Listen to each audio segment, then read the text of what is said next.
नमः। इदं मैत्री संस्कृत संस्कृति प्रतिष्ठानं सम्प्रति वार्ताः श्रूयन्तां प्रवाचिका पूर्णिमा मुत्नाळ्।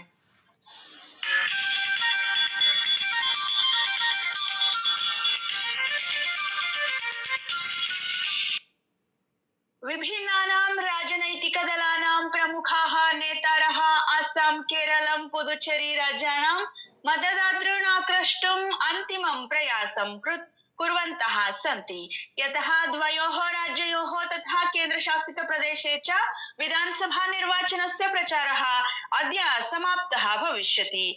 अस्सां राज्ये 26,100 आसनेषु, केरलं राज्ये 40,100 आसनेषु, पुदुचेरी राज्ये 30 आसनेषु च गुरुवासरे एकस्मिन् एव चरणे मतदानं भविष्यति।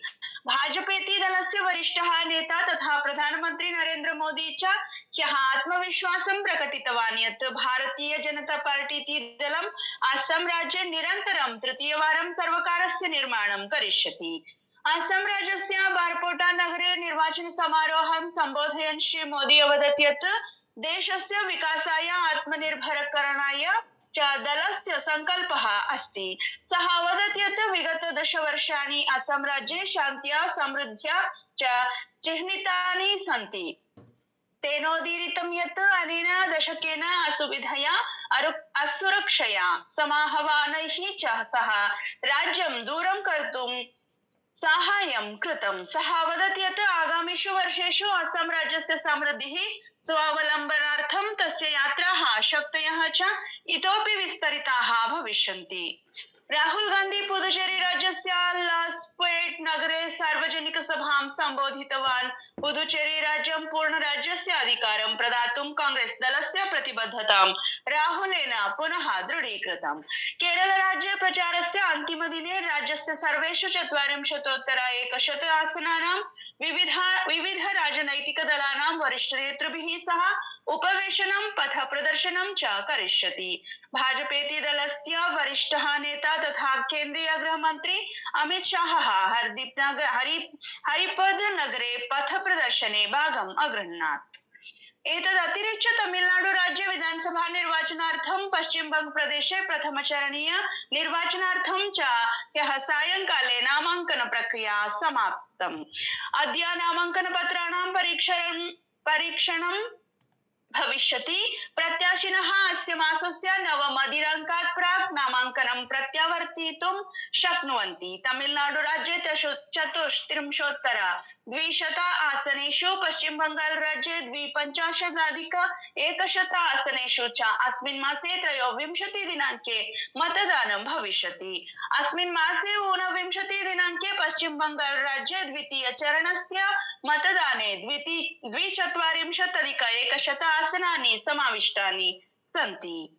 रक्षामन्त्री राजनाथ सिंहः अवदत् यत् देशस्य सैनिकानां कृते सर्वोत्तम स्वास्थ्य सुविधा प्रदानं सर्वकारस्य सर्वोच्च प्राथमिकता अस्ति। सः अवदत् यत् सैनिकाः अहर्निशं राष्ट्रसेवारताः भवन्ति। प्रत्येकस्मिन् ऋतौ स्थितौ च श्रीसिंहः नवदिल्ल्यां सेना चिकित्सा कोर इत्यस्य स्थापनादिवसम् अभिसम्बोधयन् आसीत्। मन्त्रिणा देशस्य अन्येषु भागेषु अपि शोध एवं सम्प्रेषण चिकित्सालयादि सौकर्याणां विकासाय बलं प्रदत्तम्। सः अवदत् यत् एतादृशाः प्रमुखाः संस्थाः देशस्य प्रत्येकस्मिन् कोणे उपस्थिताः भवेयुः, येन सैनिकानां कृते सर्वत्र उत्तम चिकित्सा सौविध्य प्रदानं भवेत्। सः अग्रे अवदत् यत् सैन्य नर्सिंग सेवा परिचारिकाः याः चिकित्साबलानाम् आधारभूताः सन्ति ताभ्यः सेवानिवृत्तेः अनन्तरं पूर्वसैनिकस्य उपाधिं न प्रदीयन्ते स्म।